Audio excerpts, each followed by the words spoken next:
Tradisi mudik menjelang Hari Raya Idul Fitri mendapatkan perhatian khusus jajaran Polres Jemberana. Selain pengamanan demi kenyamanan arus mudik, Polres Jemberana juga mengantisipasi jalur arus mudik untuk mengurangi kecelakaan lalu lintas.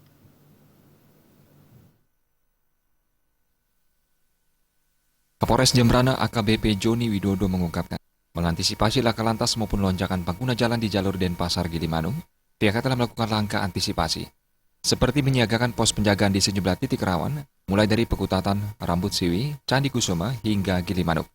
Selain itu, pihaknya juga menambah personel penjagaan di pos pelabuhan Gilimanuk. Laka lantas, kita akan menempatkan pos-pos pengamanan. Ada 6 pos pengamanan dan ada 1 pos pelayanan. Di situ ada pos pengamanan, ada pos terpadu, tergabung dari beberapa instansi terkait. Ya nantinya supaya mengontrol kendaraan-kendaraan, ya apabila dari jalur barat ke timur maupun timur ke barat, kita antisipasi. Mengingatkan kalau kecepatan tinggi, kita bisa mengingatkan supaya yang bersangkutan lebih hati-hati.